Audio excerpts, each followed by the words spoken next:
Would I lie to you? Yes, that is a question. It's not just because this is a BTS video for a song that has the same question as the name. Or is it a coincidence? No, I don't actually think I would lie to you. I like to tell the truth, and that's the story I'm sticking to. Yes, look, if this is your first time to the channel, this is the Crafty Music Tips channel, which is a partnery kind of thing with the Sing It Live channel. If I, Crafty, am in the same room as the people recording the song of the week and sing it live, well then I'll get you over here to learn a little bit more about the song, about the people that recorded it and sing it live, and maybe some other stuff. We'll see how we go. Now, the song Would I Lie to You was released in 1980. Do you know? For your future trivia nights, you'll thank me. 1985.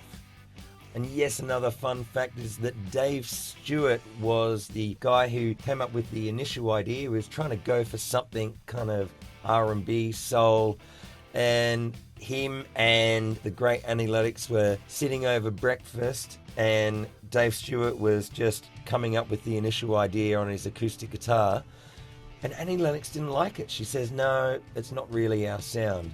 Then thankfully, somehow he was able to get it happening, starting to record in the studio, and then she really pricked up her ears and got inspired, because I guess having a full band recording it in comparison to just some guy with half a piece of toast hanging out of his mouth, strumming an acoustic guitar, yeah, it'd definitely sound a lot different. And apparently, so she just came up with the phrase, would I lie to you, and then got really inspired with the backing vocals and the interesting harmonies that apparently she could just come up with like that.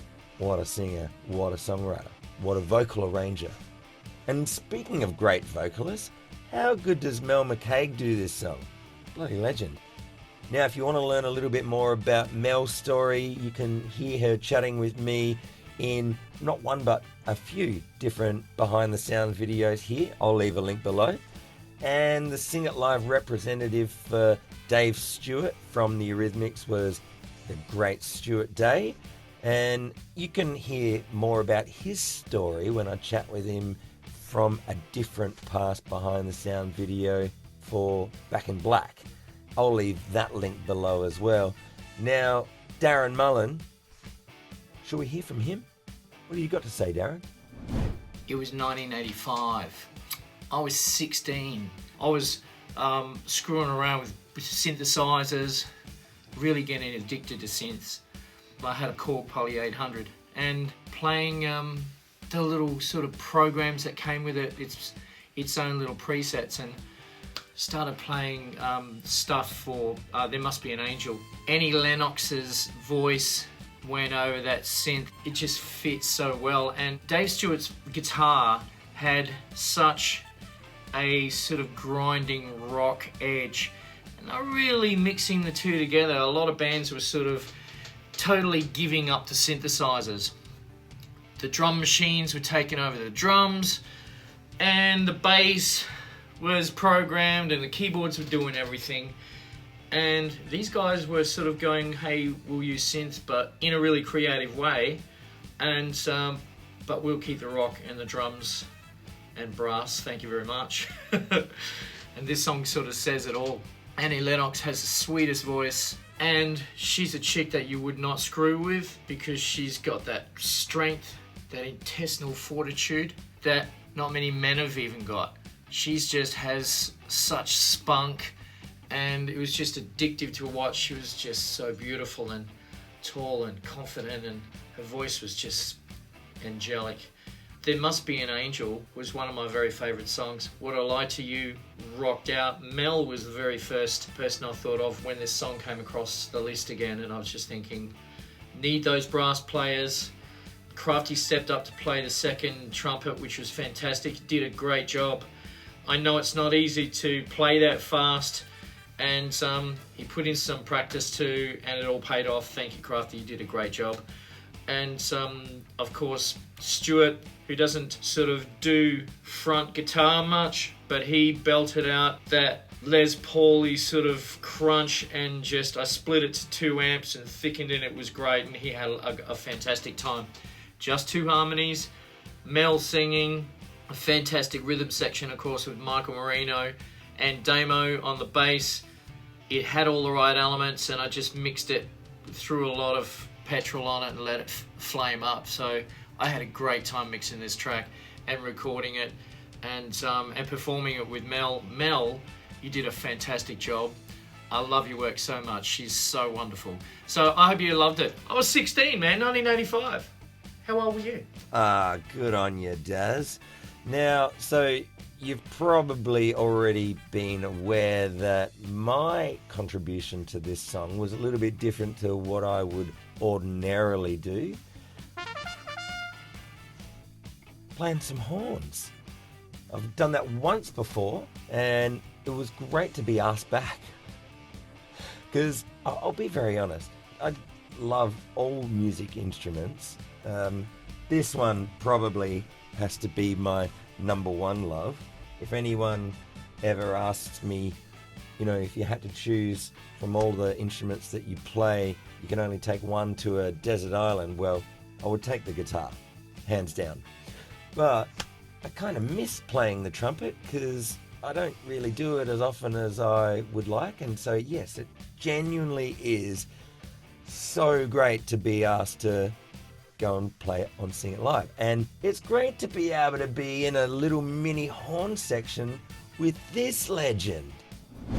So, Harrison, buddy, my horn buddy, you're here to have a chat with me because, you know, apart from what the Sing It Live concert and that session, maybe one other time, maybe we might have crossed paths. I feel like you're a brother from another mother that's ever so kind in helping me, a not quite as experienced at all trumpet player compared to your good self. Hey, look, we're all trumpet players, so that's okay. That's okay. But yeah, so let us know, like me and the lovely people that are Sing It Live crazy, wanting to know who are these people. So tell us about Harrison and tell us about how did you get involved in this wacky thing?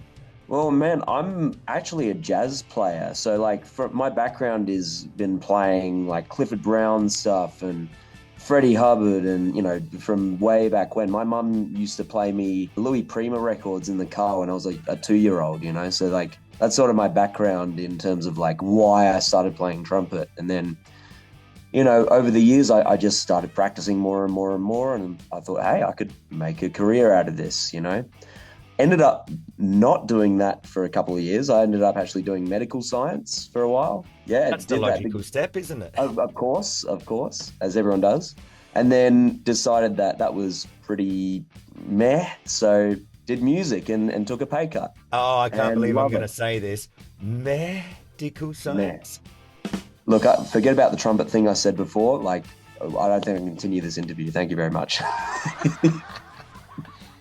But yeah, so then I guess, you know, Adelaide being a small town in a way, but also there is lots going on from place to place.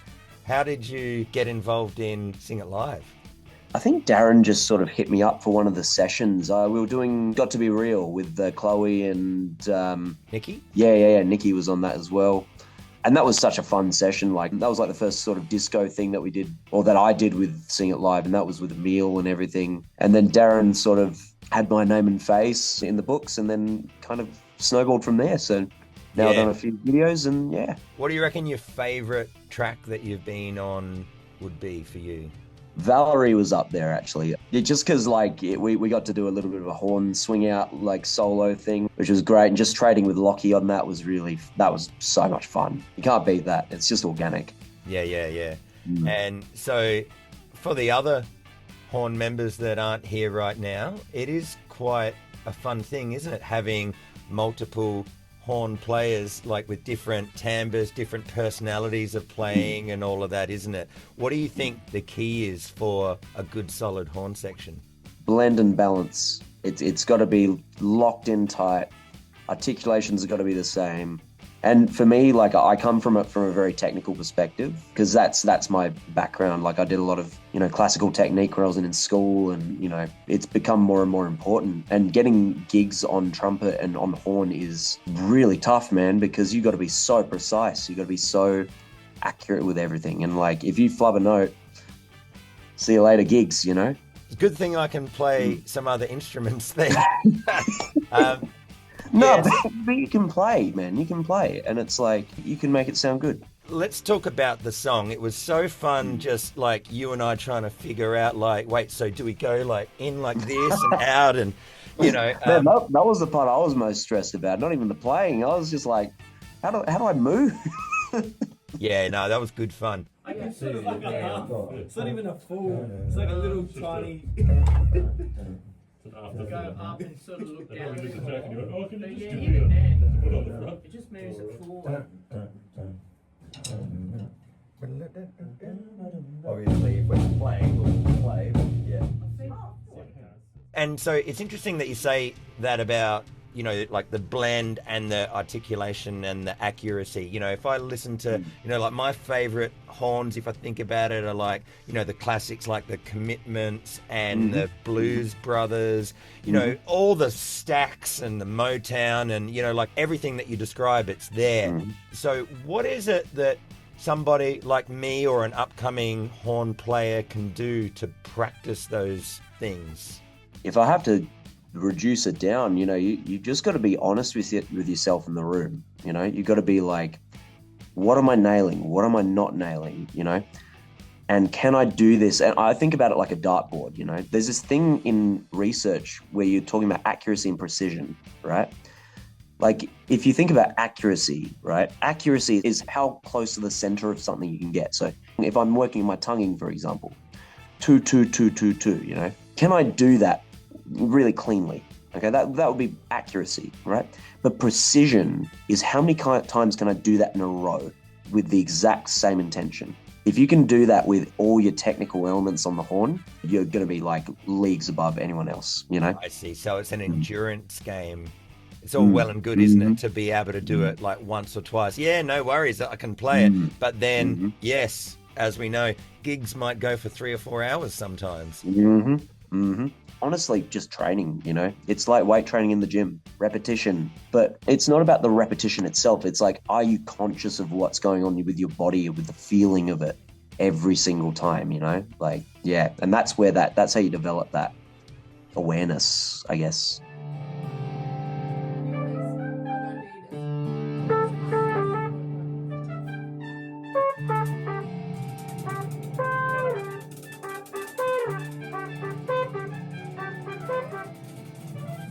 And so the Eurythmics song that we did, gee, it was a fun one.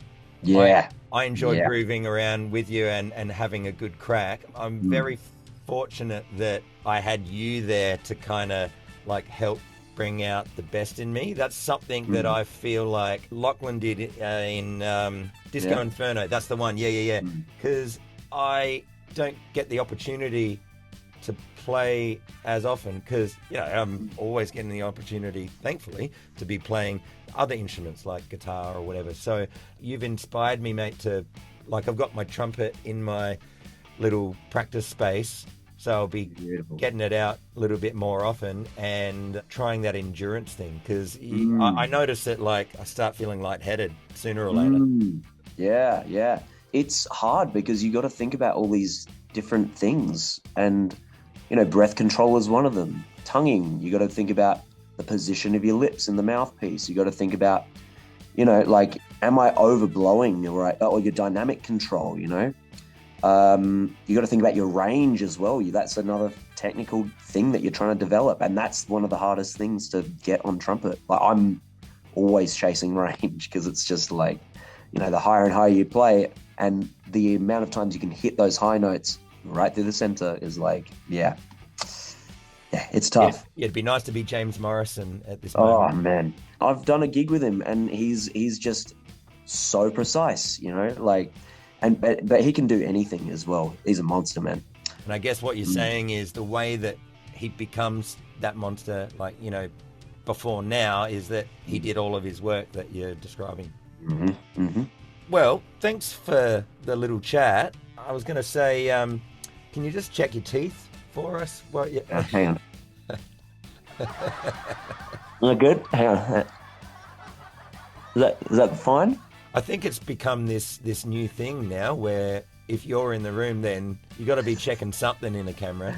Oh, mate, I got to look pretty, you know. Like we got Nikki in the room, we got Keisha. I got to look like something, you know.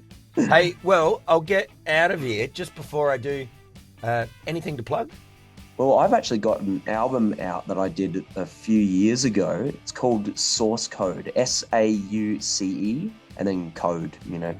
Yeah, you can find that on all the streaming platforms, Bandcamp, Spotify. Basically like a jazz fusion project. Very, very different from Sing It Live stuff, but just as fun, you know. Well, that's the wonderful thing about doing something like Sing It Live, isn't it? Is that, you know, there is an audience out there that's very hungry for music. So I guarantee you there'll be some people like the person that I'm pointing to now watching this right now that might be keen to check it out. So I'll leave a link below. We're talking to you. Lovely to hang out with you and chat with you now. I can't wait to jam with you again sometime on whatever the instrument that I'll be. Cool. Oh, mate, whenever, whatever, whoever, why ever. Love it. Well said. Cool, mate. Well, I'll let you go. Beautiful. Thanks, That was brother. great. Oh, good on you, Harrison. What a bloody legend. Now, do yourself a favour and do Harrison a favour as well. Go check out his other act. The link is below. And if this has been quite interesting for you, if you like this kind of thing and you want more, go check out a bunch of the other huge amount of behind the sound videos here on the Crafty Music Tips YouTube channel. Now, before I get out of here, I'll just sign off with my little catchphrase, which for you musicians is always something that's good to hear, if I don't say so myself, which is that you don't have to do every single thing right now. Just do the next thing. Go on. Go and do it. I'll see you in another one of these videos really soon. Take care.